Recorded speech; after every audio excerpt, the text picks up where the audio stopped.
الله الحمد لله نحمده ونستعينه ونستغفره ونؤمن به ونتوكل عليه ونعوذ بالله من شرور أنفسنا ومن سيئات أعمالنا من يهده الله فلا مضل له ومن يضلله فلا هادي له ونشهد أن لا إله إلا الله وحده لا شريك له ونشهد أن سيدنا ونبينا وشفيعنا وحبيبنا ومولانا محمدا عبده ورسوله صلى الله تعالى عليه وآله وصحابه اجمعین وبارک وسلم اما بعد فاعوذ باللہ من الشیطان الرجیم بسم اللہ الرحمن الرحیم وما ارسلناک الا رحمتا للعالمین صدق اللہ مولانا العظیم۔ حاضرین محفل، السلام علیکم ورحمۃ اللہ وبرکاتہ۔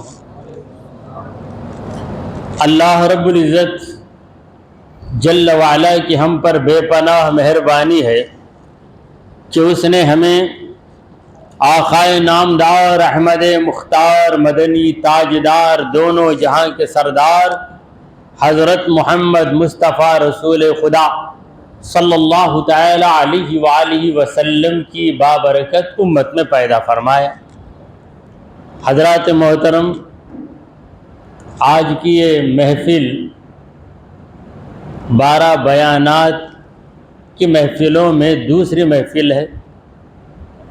کل آپ ذکر رسول سنے ہیں، مدح رسول سنے ہیں، ثناء رسول سنے ہیں، مگر سن لینے کے بعد کبھی آپ نے یہ نہیں کہا اور آپ کو یہ کہنا بھی نہیں چاہیے کہ ہم نے حضور کے بارے میں بہت کچھ سن لیا، اب ہماری طبیعت سیر ہو گئی۔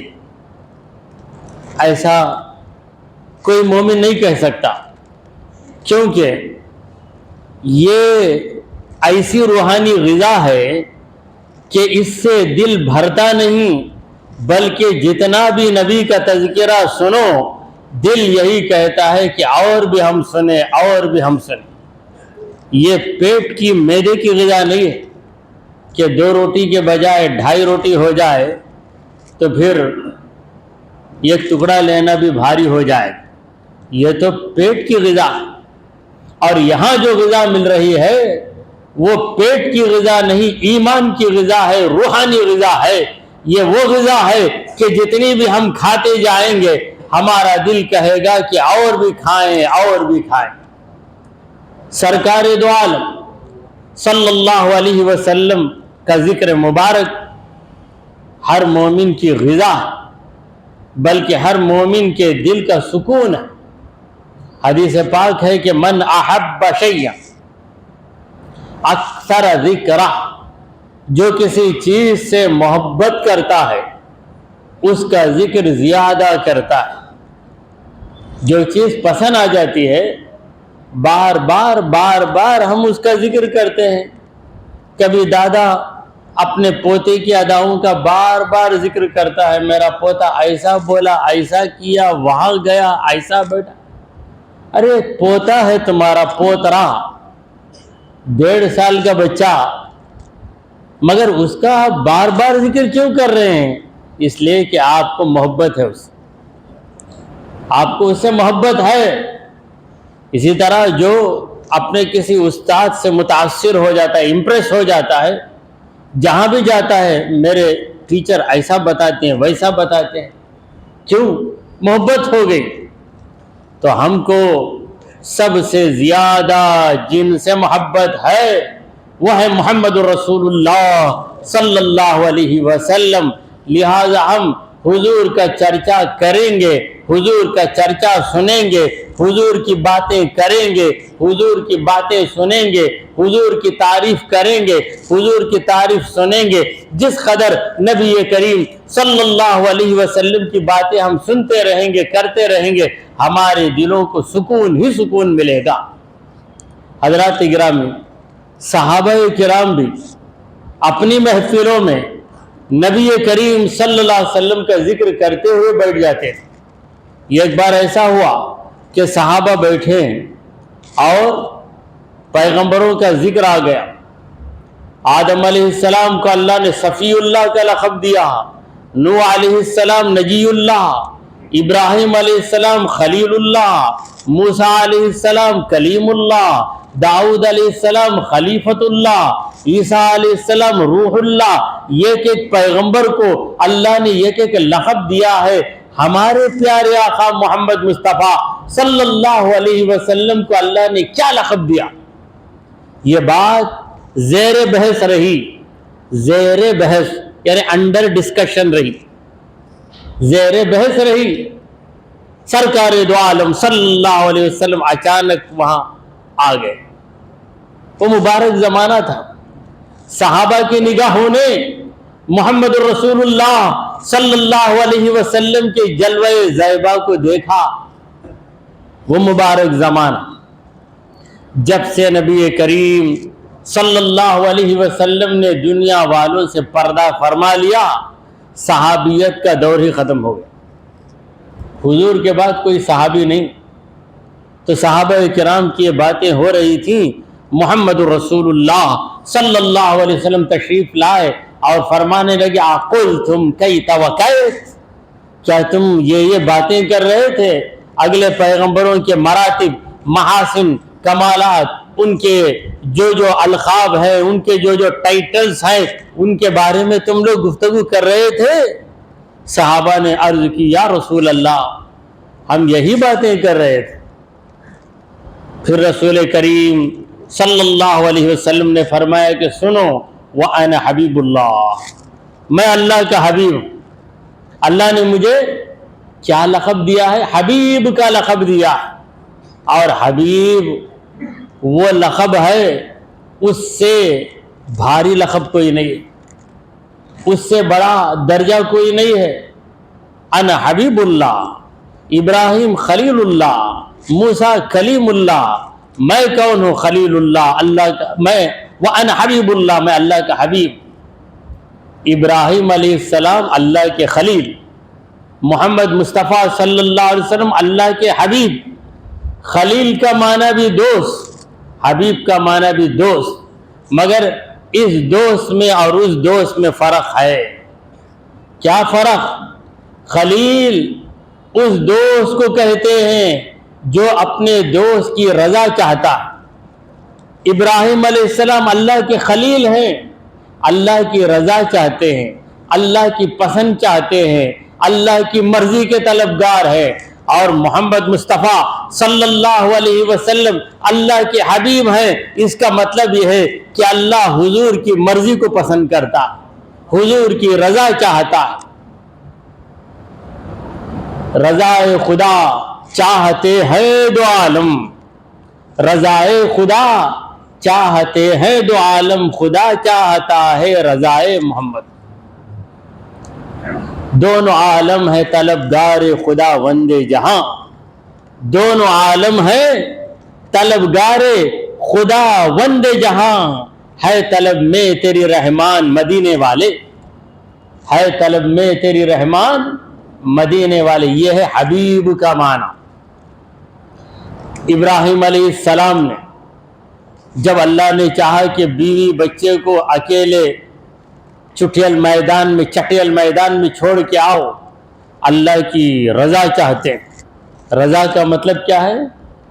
اللہ کی پسند، اللہ کی پسند چاہتے ہیں، ورنہ مدراس میں رضا کا معنی کچھ اور ہے۔ رضا کے نام سے بچے بہت خوش ہیں۔ آج اتوار رضا، کل بھی رضا، بہت خوش ہو جاتے بچے، تو بچے بڑے بھی خوش ہو جاتے۔ رضا مل گئی تو خوش ہو جاتے۔ تو اصل میں رضا کا لفظ جو چھٹی ہے، رضا کا مطلب ہے چاہت، چھٹی سے ہم کو چاہت ہے، لہذا اس کا نام ہی ہم نے رضا رکھ دیا ہے۔ تو چلیے میں عرض کر رہا تھا کہ ابراہیم علیہ السلام نے اللہ کی رضا چاہی، لہذا اپنی بیوی کو اور اپنے طفل شیرخوار دودھ پیتا بچہ اسے چھوڑ کر آئے۔ اللہ تعالیٰ نے حکم دیا کہ اپنے بیٹے کو ذبح کرو، تیار ہو گئے۔ اور یہاں دیکھیے حضرت محمد مصطفیٰ رسول خدا صلی اللہ علیہ وسلم کی شان حبیبی دیکھیے، وہاں آپ نے شان خلیلی دیکھی۔ خلیل کی شان یہ ہے کہ قدم قدم پر اللہ کی رضا مندی کے لیے وہ آگے بڑھ رہے، بیوی کو قربان کرنے تیار، بیٹے کو قربان کرنے تیار، خود کو قربان کرنے کے لیے تیار۔ نمرود نے آگ لگا دی، آتش کدا آگ لگا دی، آگ کا زبردست علاوہ، ابراہیم علیہ السلام آگ کے قریب ہیں، منجنیق میں جبرائیل علیہ السلام آتے ہیں، عرض کرتے ہیں کہ اے ابراہیم حکم دو تو میں یہ پر ماروں تو پوری آگ بجھ جائے گی، مگر آپ کے حکم کی ضرورت ہے۔ تو ابراہیم علیہ السلام نے کہا کہ اے بھائی جبرائیل، کیونکہ پیغمبر فرشتے کو اسی طرح بلاتے ہیں، یا اخی جبرائیل، اے میرے بھائی جبرائیل، کیا رب کے حکم سے تم آئے ہو یا تمہاری مرضی سے آئے ہو؟ تو جبرائیل علیہ السلام نے کہا کہ میری مرضی سے اللہ سے اجازت لے کے آیا، لیکن مرضی تو میری ہے، اللہ نے آرڈر نہیں دیا، حکم نہیں دیا۔ علمہ بحالی یغنینی عن سوالی، میرا رب میری حالت جانتا ہے اور وہ مجھ پہ مہربان بھی ہے، لہذا مجھے کوئی ضرورت نہیں کہ تو پر مار کے آگ کو بجھا دے۔ اگر میرا پروردگار چاہتا ہے کہ میں جلوں تو میں جل کے میرے مولا کو راضی کروں، اگر وہ چاہتا ہے کہ میں راگ بن جاؤں، میں راگ بننے کے لیے تیار ہوں، مگر مولا کو راضی کرنا یہ میرا مقصد ہے۔ یہ ہے شان خلیلی، یہ بھی بہت بڑی شان ہے، اور شان حبیبی شان خلیلی سے بڑھ کر ہے۔ سرکار دو عالم صلی اللہ علیہ وسلم کے اندر شان خلیلی بھی تھی، اور شان حبیبی یہ ہے کہ اللہ کے پیارے حبیب محمد مصطفیٰ صلی اللہ علیہ وسلم کے دل میں یہ آرزو آئی کہ کعبہ ہمارا قبلہ ہو جائے۔ ان دنوں میں بیت المقدس قبلہ تھا۔ جب سرکار دو عالم صلی اللہ علیہ وسلم مدینہ آ گئے تو قبلہ کیا تھا مسلمانوں کا؟ بیت المقدس، جو ملک شام میں ہے، جسے مسجد اقصی کہتے ہیں۔ سرکار دو عالم صلی اللہ علیہ وسلم کے دل میں یہ آرزو تھی کہ کعبہ ہمارا قبلہ ہو جائے، تو اللہ تبارک و تعالی نے فرمایا، سیقول میں ہے، دوسرے پارے میں ہے آیت، وَلَنُوَلِّيَنَّكَ قِبْلَةً، اے مصطفیٰ ہم ضرور آپ کے لیے اسی قبلے کو مقرر کریں گے، ترضاها، جسے تم پسند کرو۔ دیکھیے اللہ تبارک و تعالی کی بات میں کیسی باریکی ہے، کیسی وضاحت ہے۔ پروردگار عالم چاہتا تو یہ کہتا تھا کہ فَلَنُوَلِّيَنَّكَ الْكَعْبَةَ، اے نبی ہم آپ کو کعبے کی طرف پھیر دیں گے، کعبے کو قبلہ بنا دیں گے۔ ایسا نہیں کہا، ترضا یعنی تم پسند کرتے ہو۔ ترضا کا معنی کیا ہے؟ تم پسند کرتے ہو۔ ہاں، یہ ضمیر قبلے کی طرف لوٹتی ہے، یعنی اس قبلے کو ہم مقرر کریں گے جو اے مصطفیٰ آپ کو پسند ہے، یعنی خدا رضائے مصطفیٰ چاہتا ہے۔ خدا رضائے مصطفیٰ چاہتا ہے، یہی شان حبیبی ہے۔ یہ شان حبیبی کہاں سے ثابت ہوئی؟ اگر آپ کو نگاہ بصیرت ہے تو قرآن ہی سے ثابت ہے۔ پروردگار نے یہ نہیں کہا کہ ارضاہ، جسے میں پسند کرتا ہوں، حالانکہ رب بھی اسے پسند کرتا ہے، مگر نبی کی شان حبیبی، شان محبوبی دکھانا ہے، لہذا اپنے کلام کو، قرآن کی آیت کے لفظوں کو اس طرح نازل کیا کہ کوئی یہ کہنے کی جرت نہیں کر سکتا کہ کعبہ جو قبلہ مقرر ہوا ہے نبی کی مرضی کے بغیر مقرر ہوا ہے، کوئی کہہ نہیں سکتا، کیونکہ خدا نے خود کہہ دیا کہ فَلَنُوَلِّيَنَّكَ قِبْلَةً تَرْضَاهَا، اے مصطفیٰ ہم آپ کو اس قبلے کی طرف پھیر دیں گے جسے آپ پسند کریں۔ یہ ہے شان حبیبی۔ اور پھر سرکار دو عالم صلی اللہ علیہ وسلم پر چند دن وحی آنا بند ہو گئی، وحی نہیں آ رہی ہے۔ سرکار دو عالم صلی اللہ علیہ وسلم بے قرار ہے، بے چین ہے کہ مجھ پر وحی کیوں نہیں آئی، مجھ پر وحی کیوں نہیں آئی۔ صحابہ بھی غمزدہ ہیں، مگر منافقوں کو موقع مل گیا۔ منافقوں کو بڑا پیارا موقع مل گیا۔ منافقوں نے کہا وَدَّعَ مُحَمَّدًا رَبُّهُ، محمد کو ان کے رب نے چھوڑ دیا۔ وَدَّعَ مُحَمَّدًا رَبُّهُ، محمد کو ان کے رب نے چھوڑ دیا۔ وَقَلَا، اور محمد سے ان کا رب ناراض ہو گیا۔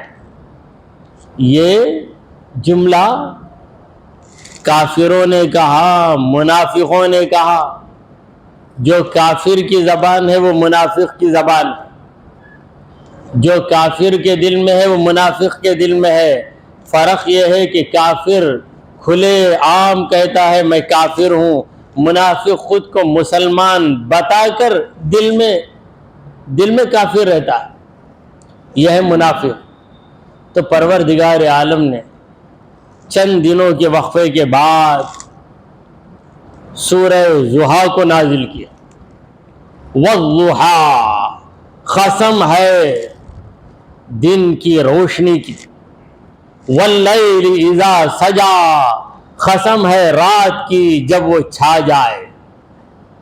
ما ودعک ربک وما قلا، اے مصطفیٰ تیرے رب نے تجھے چھوڑا بھی نہیں، تجھ سے ناراض بھی نہیں ہوا۔ یعنی جو اسٹیٹمنٹ تھا کافروں کا، مولا کریم نے اس کا ریٹیلیشن کر دیا، اسے ٹیلی نہیں کیا، ریٹیلیشن کر دیا۔ یعنی جو تم کہتے ہو وہ غلط ہو۔ ارے خدا کیا اپنے محبوب کو چھوڑ دے گا؟ ما ودعک، آپ کے رب نے، ما ودعک ربک، آپ کے رب نے آپ کو نہیں چھوڑا۔ اس میں بھی حضور کی اقربیت دیکھیے، حضور کی اللہ تبارک و تعالیٰ کے ساتھ نزدیکی دیکھیے۔ اللہ نے یہ نہیں کہا ما ودعک اللہ، اللہ نے آپ کو نہیں چھوڑا، ایسا نہیں۔ ربو کا، آپ کے رب نے آپ کو نہیں چھوڑا۔ رب ہے وہ تمام عالموں کا، اللہ تمام عالموں کا رب ہے، مگر یہاں تمام عالموں کے ذکر کو چھوڑ کر نبی کے ذکر کو چھیڑ رہا۔ تمام عالموں کے ذکر کو چھوڑ دیا، نبی کے ذکر کو ایسے چھیڑ دیا کہ ما ودعک ربک، آپ کے رب نے آپ کو نہیں چھوڑا۔ ماضی میں ایک لمحے کے لیے بھی نہیں چھوڑا، وہی بند ہو گئی۔ آپ کو تڑپانا مقصود تھا، آپ کو رلانا مقصود تھا، آپ کی وہ ادا دیکھنا رب کو منظور تھا کہ کس طرح آپ وحی کے انتظار میں بے قرار ہوتے ہیں، یہ ادا دیکھنا رب کو مقصود تھا، ورنہ رب نے کبھی آپ کو جدا کیا ہی نہیں۔ جدا ہو جائیں آپ کے دشمن، آپ کیوں جدا؟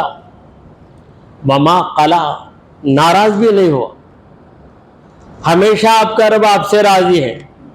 ما ودعک ربک وما قلا۔ اور قسم کس کی کھائی؟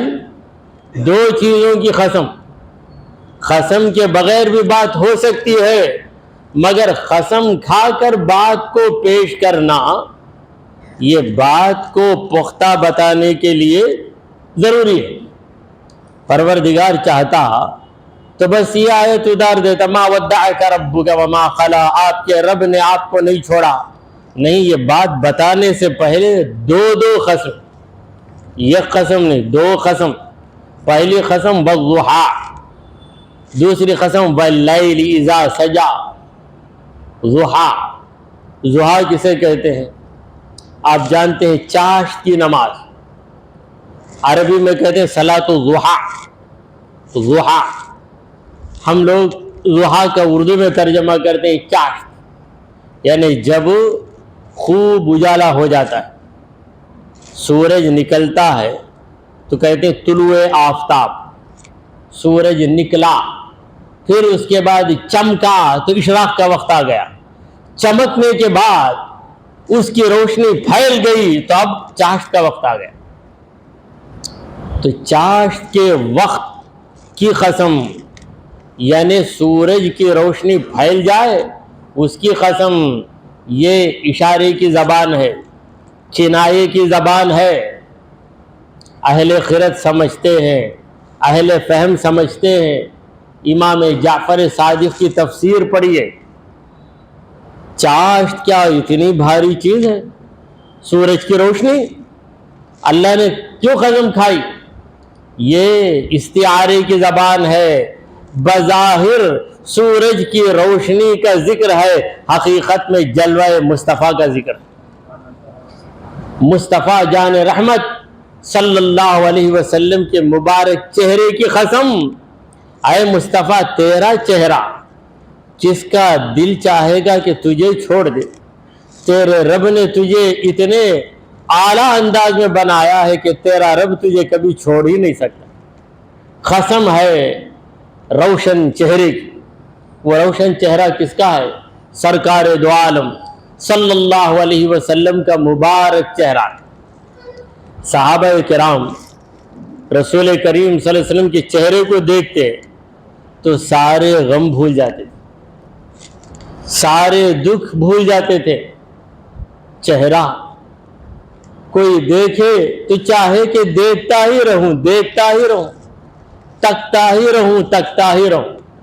اور رسول کریم صلی اللہ علیہ وسلم نے یہ بھی فرما دیا کہ من رآنی فقد رأى الحق، جس نے مجھے دیکھا اس نے حق کو دیکھ لیا. حق کو دیکھ لیا. حق اللہ کے ناموں میں ایک نام ہے. جس نے مجھے دیکھا اس نے رب کو دیکھ لیا. تو صورت مصطفیٰ، جلوہ مصطفیٰ، سرکار دو عالم صلی اللہ علیہ وسلم کے حسن والے چہرے کی قسم اللہ نے کھائی. واللیل اذا سجا، قسم ہے رات کی. کب؟ اذا سجا، جب وہ چھا جائے، پھیل جائے. تو رات کا اندھیرا بظاہر رات کا اندھیرا ہے، حقیقت میں سرکار دو عالم صلی اللہ علیہ وسلم کے کالے کالے گیسوں کی قسم ہے کہ گیسو، حضور کے گیسو جب حضور کے رخسار پر پھیلتے ہیں تو عجیب منظر ہوتا ہے. صحابہ نے وہ منظر دیکھا ہے تو اللہ تعالیٰ نے دو قسمیں کھائیں، چہرے مصطفیٰ کی قسم اور زلف مصطفیٰ کی قسم. یہ دو قسمیں کھا کر کہا ما ودعک ربک وما قلی، آپ کے رب نے آپ کو کبھی چھوڑا نہیں، کبھی آپ سے ناراض ہوا ہی نہیں. ارے یہ دنیا کیا ہے؟ وَلَلْآخِرَةُ خَيْرٌ لَكَ مِنَ الْأُولَىٰ، آخرت آپ کے لیے بہتر ہے من الاولا، دنیا سے. اولا کا معنی دنیا، کیونکہ پہلے آ گئی ہے اس لیے اس کا نام اولا. وہ آخرت بعد میں آئے گی اس لیے اس کا نام ہے الآخرہ. آخرہ کا معنی کیا؟ آخر، لاسٹ. اس کے بعد کون سی منزل ہے؟ تو آخرت آپ کے لیے اس دنیا سے بہتر ہے، کیونکہ دنیا میں کوئی آپ کو مان رہا ہے، کوئی آپ کا انکار کر رہا، مگر میدان محشر میں سب ہی آپ کو ماننے لگے. آج ہی مان لے، آج ہی مان لے، آج ہی ہو جا مسلمان. کل تو مانے گا لیکن تیرا خدا نہیں مانے گا. قیامت میں اگر تو مان بھی گیا تو خدا نہیں مانے گا. تو یہی مقام ہے ایمان لانے کا اور مان لینے کا. تو میدان محشر میں کیا ہوگا؟ میدان محشر میں کیا ہوگا؟ سرکار دو عالم صلی اللہ علیہ وسلم تشریف لائیں گے. ہر ایک حیران و پریشان رہے گا، خوف سے ہر کلیجہ دہل جائے گا، ہر نظر کانپ اٹھے گی محشر کے دن، ہر نظر کانپ اٹھے گی محشر کے دن. خوف سے ہر کلیجہ دہل جائے گا. اوڑھ کر کالی کملی وہ آئیں گے جب حشر کا سارا نقشہ بدل جائے گا. حشر کا سارا نقشہ بدل جائے گا. نفسی نفسی کہیں گے سبھی انبیاء، ایسے میں دیکھنا عظمت مصطفیٰ. نفسی نفسی کہیں گے سبھی انبیاء، ایسے میں دیکھنا عظمت مصطفیٰ. مسکرا کر جو دیکھیں گے صلی علی، ہر پریشان کا دل بہل جائے گا. تو حضرات گرامی، محشر کا دن سرکار دو عالم صلی اللہ علیہ وسلم کی عظمت ایسی عظمت ہوگی کہ ان اپوزبل، کوئی وہاں انکار کرنے والا نہیں رہے گا. کافر کو بھی ماننا پڑے گا. دنیا میں تو انکار کر دیا، وہاں انکار کی گنجائش نہیں، مگر وہاں کا ماننا فائدہ نہیں دے گا.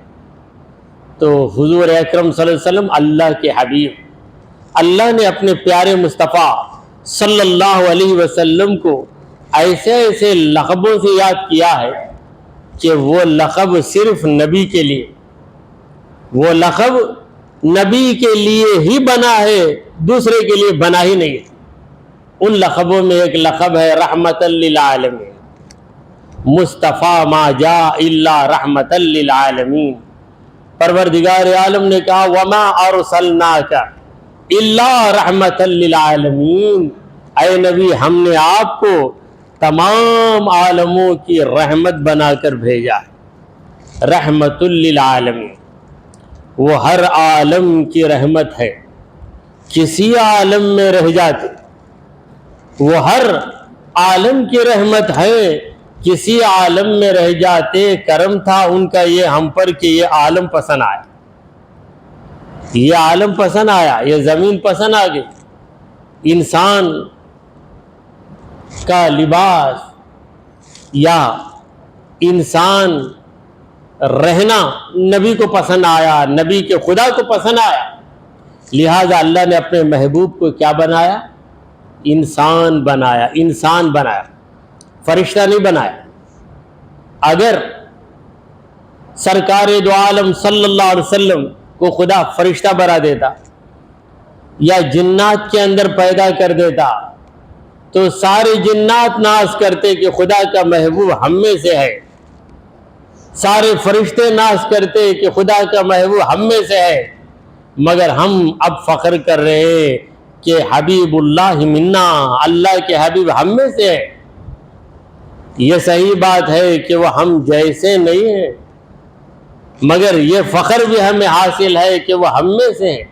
اللہ تعالیٰ نے کہا من انفسکم لقد جاءکم رسول من انفسکم، وہ رسول تم ہی میں سے ہے، یعنی انسانوں ہی میں سے ہے. وہ بھی انسان ہے، مگر کیسے انسان ہے؟ اعلیٰ درجے کے انسان. لم یخلق مثلہ ولن یخلق مثلہ، ان کے جیسا نہ کبھی کوئی پیدا ہوا اور نہ کبھی کوئی پیدا ہو سکتا.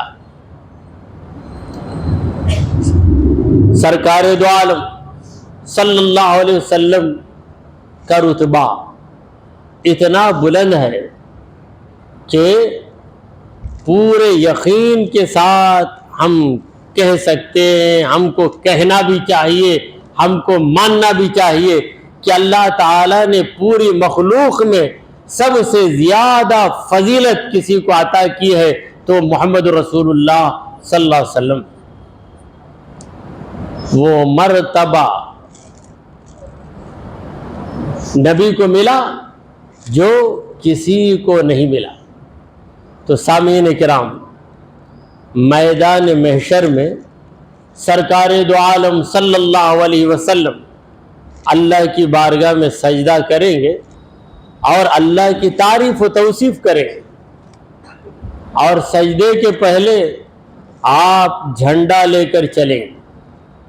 سرکار دو عالم صلی اللہ علیہ وسلم فرماتے ہیں وَبِيَدِي لِوَاءُ الْحَمْدِ، میرے ہاتھ میں حمد کا جھنڈا رہے گا۔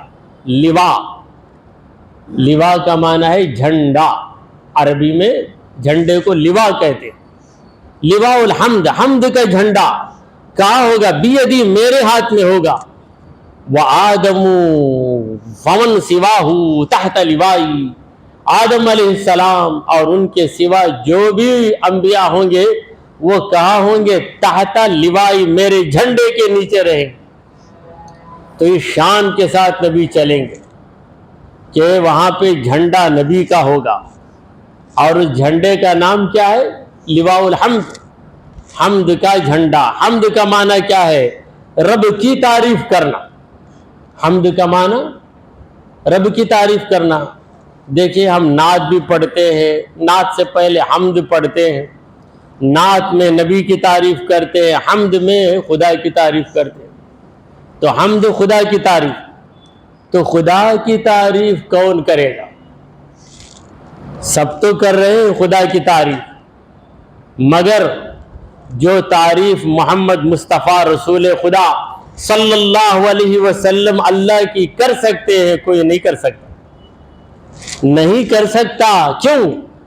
حضور اکرم صلی اللہ علیہ وسلم نے اللہ کو جس قدر پہچانا ہے، اس قدر کس نے اللہ کو پہچانا ہے؟ کسی نے نہیں پہچانا۔ اسی لیے شاعر کہتا ہے محمد کا پتہ پوچھو خدا سے، محمد کا پتہ پوچھو خدا سے، اور سنو مصطفیٰ سے شان خدا۔ شان خدا محمد مصطفیٰ صلی اللہ علیہ وسلم سے سنو۔ اور ایک شاعر نے یوں بھی کہا مصطفیٰ سے خدا کا پتہ پوچھو، مصطفیٰ سے خدا کا پتہ پوچھو، اور خدا سے پوچھئے شان محمد۔ تو لواء الحمد آپ کے ہاتھ میں، یعنی حمد کا جھنڈا آپ کے ہاتھ میں ہوگا۔ پھر آپ جائیں گے بارگاہ خداوندی میں سجدہ کریں، سجدہ کریں گے۔ سجدے میں حضور اکرم صلی اللہ علیہ وسلم اللہ کی تعریف کرتے جائیں گے، کرتے جائیں گے، آپ اللہ کی تعریف کرتے جائیں گے، اور سب آپ کی تعریف کرنے کے انداز کی تعریف کرتے جائیں۔ آج اللہ کا وہ پتہ دے رہے ہیں مصطفیٰ، آج اللہ کی وہ شان بتا رہے ہیں مصطفیٰ، جو کسی عام انسان کے دل میں تو کیا، کسی فرشتے کے دل میں یا کسی پیغمبر کے دل میں بھی وہ بات نہیں گزری ہوگی۔ وہ اللہ تبارک و تعالیٰ کے کمالات بیان کریں۔ تو میں عرض کر رہا تھا کہ پروردگار عالم نے سرکار دو عالم صلی اللہ علیہ وسلم کو ایسے ایسے لقب عطا کیے ہیں کہ وہ لقب حضور ہی کو ملے گا، دوسرے کو نہیں ملے گا۔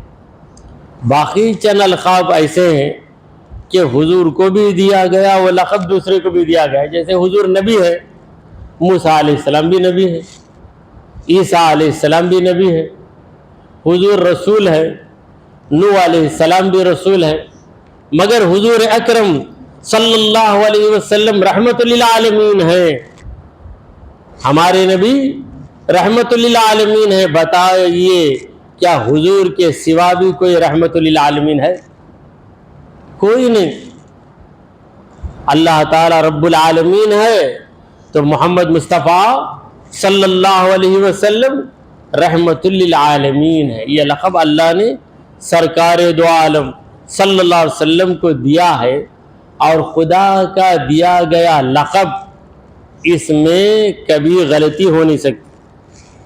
اللہ کے دیے گئے لقب میں کیا غلطی ہو سکتی ہے؟ ہرگز نہیں ہو سکتی۔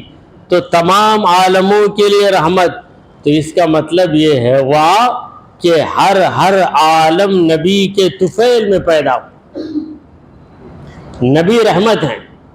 رحمت کا معنی کیا ہے؟ مہربانی. انگریزی میں ہم کہتے ہیں میرسی. حضور مرسی ہے. تو the whole universe has been created under the mercy of our beloved prophet محمد صلی اللہ علیہ وسلم. یعنی پوری کائنات محمد مصطفیٰ صلی اللہ علیہ وسلم کی مہربانی سے پیدا ہوئی. اللہ نے حضور اکرم صلی اللہ علیہ وسلم کو تمام کائنات کے پیدا کرنے کا ذریعہ بنایا. اسی لیے ہم کہتے ہیں وجہ تخلیق کائنات. سرکار دو عالم صلی اللہ علیہ وسلم کے بارے میں ہم کیا کہتے ہیں؟ وجہ تخلیق کائنات. باعث تخلیق کائنات یعنی کائنات جو بنی ہے اس کی وجہ محمد مصطفیٰ صلی اللہ علیہ وسلم ہے. اور سب سے پہلے اللہ نے سرکار دو عالم صلی اللہ علیہ وسلم کے نور کو پیدا کیا. نور کو پیدا کیا اس کا مطلب ہے روح کو پیدا کی. روح مصطفیٰ ہی نور مصطفیٰ. کیسا حضور سب سے پہلے پیدا ہو گئے جبکہ عیسیٰ علیہ السلام کے 600 برس بعد آپ کی ولادت ہوئی. مگر کیسے کہتے ہیں؟ میں عرض کرتا ہوں کہ سرکار دو عالم صلی اللہ علیہ وسلم کے پیدا ہونے کی بات تو بہت بھاری. ہم اور آپ بھی کئی ہزاروں برس پہلے پیدا ہوئے. ہم اور آپ کیسے؟ ہماری روح کو اللہ نے زمین آسمان کے پیدا کرنے سے 2000 برس پہلے پیدا کر دیا. حدیث میں آتا ہے کہ خلقت الارواح قبل ان تخلق السماوات والارض بألف عام. آسمانوں اور زمین کے پیدا کرنے سے 2000 برس پہلے روحوں کو پیدا کر دیا گیا. میری روح، آپ کی روح، آپ کے بیٹے کی روح، آپ کے دادا کی روح پیدا ہو گئی. سن کر خوش ہوا تھے پورے کہ ہمیں بہت خوش ہو گئے. سرکار دو عالم صلی اللہ علیہ وسلم کی روح کو اللہ نے بہت پہلے پیدا کر دیا. کیسا ہو سکتا؟ کیسے ہو سکتا؟ سوال کرنے والا سوال کرتا. ایک شخص بولتا حضور اللہ کا نور ہے، کیسا مانوں؟ کہ تمہارا نام کیا؟ بولے تو نام نور اللہ بولا. اس کا نام اللہ کا نور. نام نور اللہ رکھ لیا، نام رکھ دیا گیا نور اللہ. حضور اللہ کا نور کیسے ہو سکتے؟ بھائی اللہ کا نور حضور ہو سکتے نہیں ہو سکتے چھوڑو. تمہارا نام کیا؟ میرا نام نور اللہ. نام کیا اس کا؟ اللہ کا نور. تو آپ کا نام نور اللہ رکھے جو حقیقت میں نور اللہ ہے، جو حقیقت میں اللہ کا نور ہے. اللہ کا نور کا مطلب کیا ہے؟ اللہ تبارک و تعالی نے سرکار دو عالم صلی اللہ علیہ وسلم کو ایسے پیدا کیا کہ حضور کی پیدائش کے لیے کسی کو وسیلہ نہیں بنایا اور حضور کو دیگر چیزوں کی پیدائش کے لیے وسیلہ بنایا. تو چونکہ آپ بغیر کسی وسیلے کے محض اللہ تبارک و تعالی کے کرم کی تجلی سے پیدا ہوئے، فیض اقدس کا پہلا جلوہ ہیں آپ، لہذا آپ کو نور اللہ کہا جاتا ہے. تو سرکار دو عالم صلی اللہ علیہ وسلم کو اللہ نے رحمت للعالمین کا لقب عطا کیا. تمام عالموں کے لیے رحمت. یعنی اللہ تبارک و تعالی ہی رحیم ہے، کریم ہے، رحم کرنے والا، کرم فرمانے والا. یہ بات بالکل درست ہے، اس میں کوئی شک و شبہ نہیں. پھر اللہ تبارک و تعالی نے اپنے پیارے حبیب صلی اللہ علیہ وسلم کو رحیم بھی بنایا ہے، کریم بھی بنایا ہے. دیکھیے آپ کے ماں باپ آپ پر مہربان ہیں یا نہیں؟ آپ کی ماں آپ پر مہربان ہے یا نہیں؟ آپ کے ابا آپ پر مہربان ہے یا نہیں؟ تو آپ کہیں گے کہ بہت مہربان. کوئی ظالم میں کہہ سکتا ہے کہ میرے ماں باپ ظالم؟ ماں باپ کو ظالم کہنے والا خود ہی ظالم ہے. ہر ایک یہ کہے گا کہ میرے ماں باپ مہربان ہیں. اللہ مہربان، ماں باپ کیسے مہربان ہو گئے؟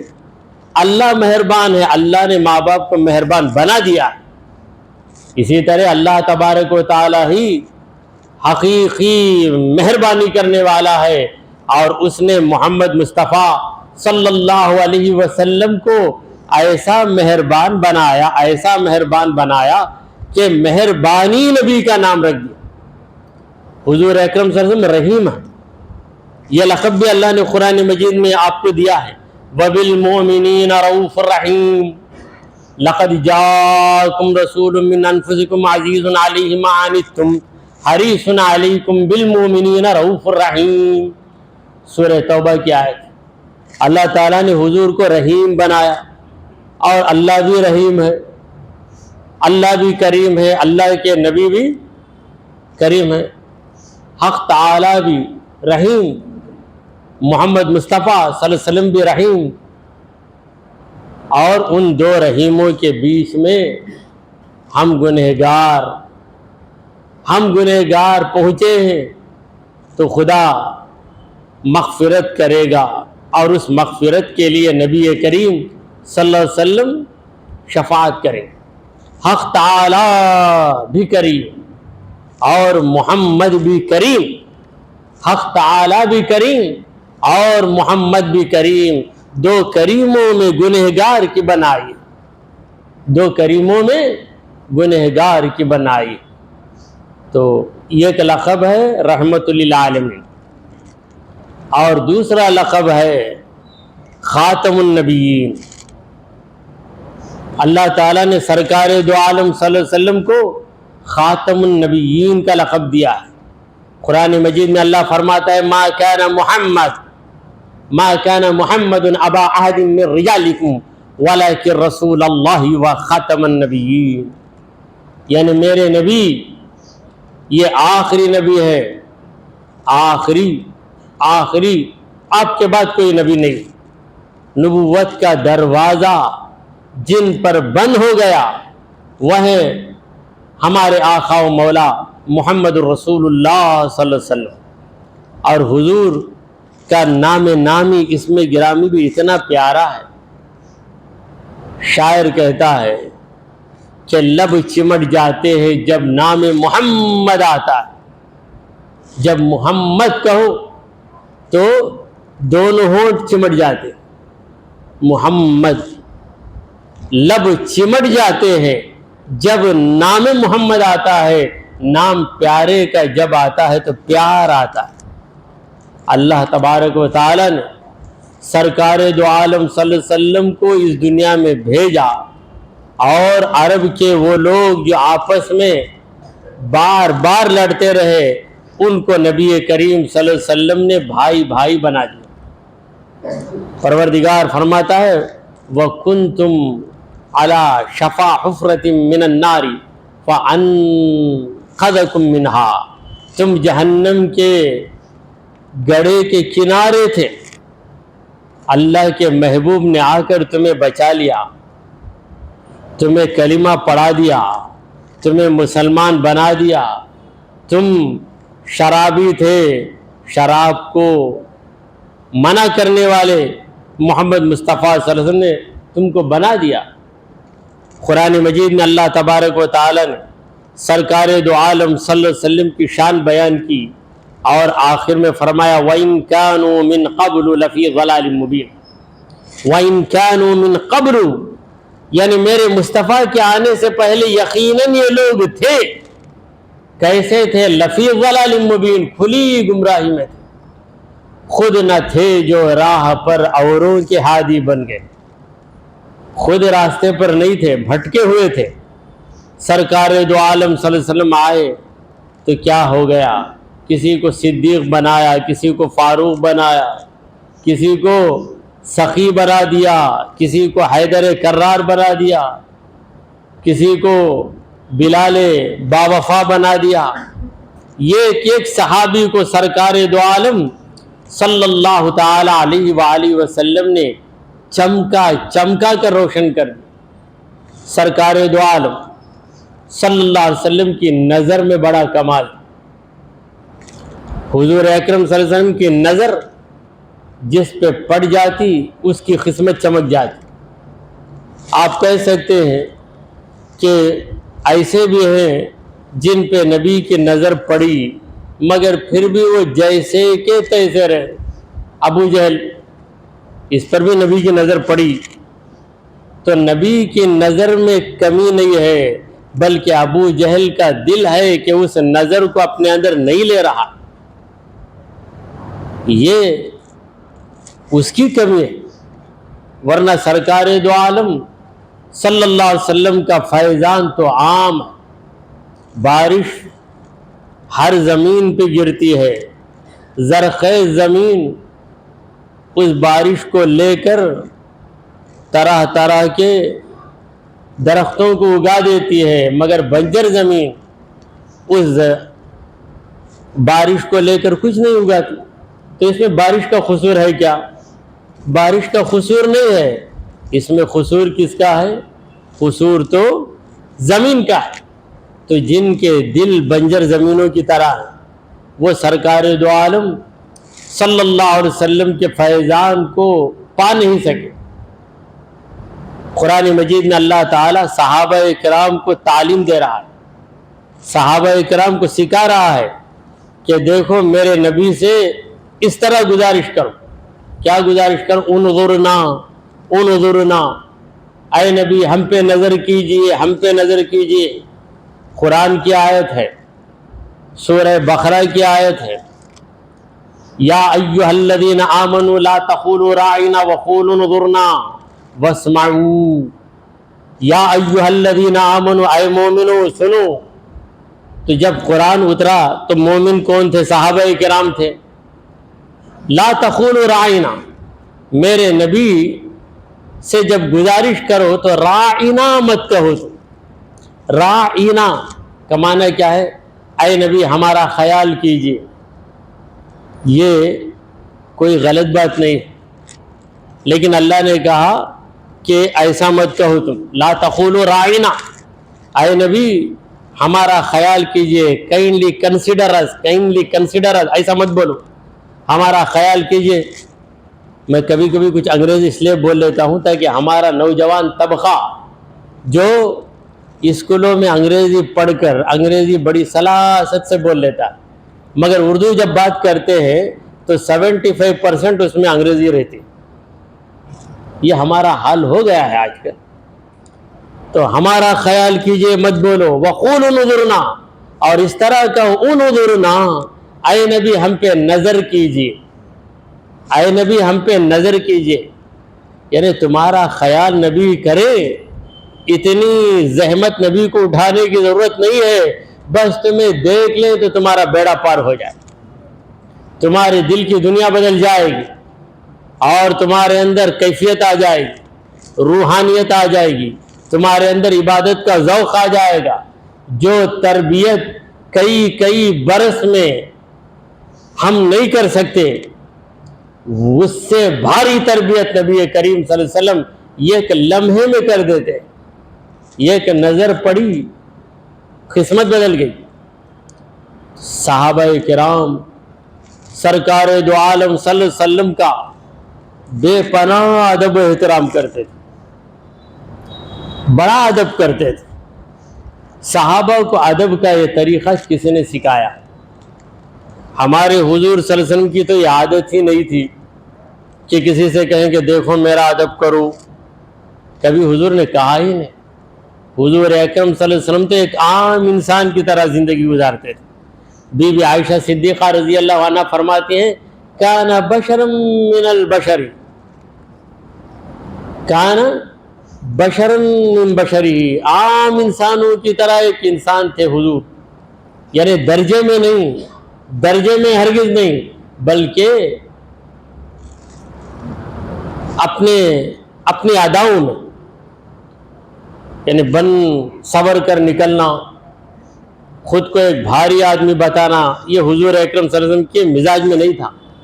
یہ ایک عام انسان کی طرح کان یعمل عمل بیتی، اپنے گھر کا کام کرتے رہتے تھے، حتی اذا اذن خرج الی الصلاۃ، جب اذان کی آواز سنتے تو مسجد کو چلے آتے، گھر میں اپنی بیوی کے ساتھ گھر کا کام بھی کرتے تھے۔ ہمارے نبی کریم صلی اللہ علیہ وسلم کیا سیرت ہے حضور کی، ایسی سیرت کہ عام انسان بھی حضور کو فالو کرنا چاہے تو کر سکتا ہے۔ نہیں بڑا آدمی مجھے فالو کر سکتا، تو میں سب مجھے فالو کرنے کے قابل کیا؟ مجھے فالو کرنا بولے تو اسے ایک ٹیلنٹ ہونا، یہ تم لوگ کہہ لو، لیکن ہمارے حضور یہ خاص قوم کے لیے نہیں، رحمت للعالمین، تمام عالموں کے لیے رحمت بن کر آئے، تمام انسانوں کے لیے رحمت بن کر آئے ہیں، یہ ایک مزدور کے لیے بھی رحمت ہے، یہ کمزور کے لیے بھی نمونہ۔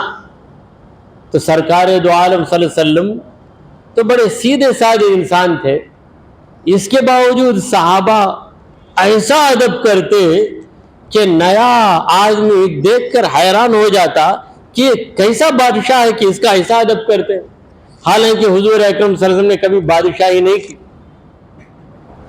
سرکار دو عالم صلی اللہ علیہ وسلم کا ادب جو صحابہ نے کیا ہے، کیسے کیا میں عرض کرتا ہوں، سنیے۔ محبت سلیقہ سکھا دیتی، اگر محبت صحیح ہو تو خود بخود سلیقہ آ جاتا ہے، بتانے کی ضرورت نہیں ہے۔ دیکھیے، محبت ہے ماں کو بیٹے سے، بچے سے، وہ ماں جو کسی بچے کو ہاتھ بھی نہیں لگائی، کوئی بچہ گندگی کر دے تو دور کھڑ کر ناک بند کر لیں، ایسی لڑکی جب یہ ماں بن جاتی ہے تو بچے کو اپنے گود میں لے لیتی، بچے کی گندگی کو اپنے ہاتھ سے صاف کرتی۔ ارے تو ویسی تھے، ایسا بنیں گی بول کے ہم سوچے بھی نہیں نا، کیسا بن گئی، بچے کی محبت نے اس کو بنا دیا۔ محبت سلیقہ سکھا دیتی ہے۔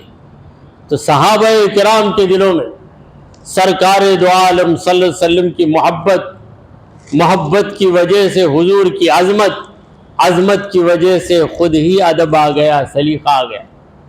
تو ایسا ادب کرنے والے صحابہ، ان کو بھی اللہ تبارک و تعالی ادب کی تعلیم دے رہا۔ پروردگار عالم فرماتا ہے، یا ایھا الذین آمنوا، اے مومنو سنو، لا ترفعوا اصواتکم فوق صوت النبی، نبی کی آواز سے اپنی آواز اونچی مت کرو۔ لا ترفعوا اصواتکم فوق صوت النبی ولا تجہروا لہ بالقول کجہر بعضکم لبعض، یہ ایک دوسرے سے تم اونچی آواز میں جس طرح بات کرتے ہو اس طرح میرے نبی سے بات مت کرو، اور تمہاری آواز ہمیشہ نبی کی آواز کے سامنے دب کر رہے۔ تم بھی دب کر رہو، اپنی آواز کو بھی دبا کے رکھو۔ اگر تمہاری آواز نبی کی آواز سے بڑھ گئی، یا تم نے نبی کے سامنے بڑی بے تکلفی سے اس طرح گفتگو کی جیسے تم دیگر انسانوں کے ساتھ کرتے ہو، تو اس کی سزا کیا ملے گی؟ سورہ حجرات کی آیت۔ میں آپ کو پریشانی کے حوالے نہیں کر رہا ہوں، قرآن کا حوالہ دے کر آپ کو مطمئن کر رہا ہوں۔ تو کیا سزا ملے گی؟ حضور کی بے ادبی کی سزا، ان تحبط اعمالکم وانتم لا تشعرون، تمہارے سارے عمل برباد ہو جائے گا، وانتم لا تشعرون، تمہیں اس کا شعور ہی نہیں رہے گا۔ میدان محشر میں تمہارا نامہ اعمال کھول کر دیکھو گے، میں نماز پڑھا، روزہ رکھا، تلاوت کیا، عمرہ کیا، لیکن سب ڈیلیٹ ہو گیا نا، کچھ بھی نہیں ہے، نہ نماز ہے، نہ روزہ ہے، نہ عمرہ ہے، نہ تلاوت ہے، کہاں چلا گیا؟ ان تحبط اعمالکم وانتم لا تشعرون، تم نے نبی کی بارگاہ میں اونچی آواز میں گفتگو کی، لہذا اس وجہ سے سارے عمل غائب ہو گئے، برباد ہو گئے۔ اب تمہارے اعمال کی جو ڈائری ہے، نامہ اعمال، یہ کیا ہو گئی؟ بلینک پیپر بن گئی، خالی پیپر، کچھ بھی نہیں۔ تو سرکار دو عالم صلی اللہ علیہ وسلم کا ادب و احترام یہ بڑی اہم چیز ہے۔ حضور کا ادب و احترام کون سکھا رہا ہے؟ سرکار دو عالم صلی اللہ علیہ وسلم نے خود نہیں سکھایا، کیونکہ اللہ جانتا ہے کہ اللہ کے محبوب کا یہ مزاج نہیں کہ لوگوں سے کہیں کہ میرا ادب کرو، میری تعظیم کرو، لہٰذا اللہ تعالیٰ نے خود سرکار دو عالم صلی اللہ علیہ وسلم کا ادب و احترام صحابہ کو سکھایا اور فرمایا لا تقدموا بین یدی اللہ ورسولی، اللہ اور اس کے رسول سے آگے نہ بڑھو، یعنی رسول اللہ کے آگے تم بڑھ گئے تو گویا تم اللہ کے آگے بڑھ گئے، ایسا ہرگز مت کرو، بلکہ ہمیشہ نبی کریم صلی اللہ علیہ وسلم کے پیچھے پیچھے رہو۔ تو یہ ادب و احترام مسلمانوں کے دلوں میں تھا، مسلمانوں کے دلوں میں ہے، قیامت تک رہے گا۔ اور یہود و نصارہ جو مسلمانوں کو اپنے دین سے ہٹانا چاہتے ہیں، ان کی ہمیشہ یہ سازش رہی کہ مسلمان کے دل سے ادب رسول کو نکال دیں، بظاہر اسے مسلمان رکھے، کھوکھلا مسلمان، سب کچھ ہے اس کے پاس مگر ادب رسول نہیں ہے۔ ادب رسول نہ ہونے کی وجہ سے وہ کھوکھلا ہو گیا، اس کا ایمان کھوکھلا ہو گیا، اس کے اندر اب جذبہ نہیں ہے، اس کے اندر وہ عشق نہیں ہے، لہٰذا خود ہی کمزور بن جاتا ہے۔ اللہ تبارک و تعالیٰ سے دعا ہے کہ وہ ہمیں سرکار دو عالم صلی اللہ علیہ وسلم کے دامن سے ہمیشہ وابستہ رکھے، آمین، والحمد للہ رب العالمین۔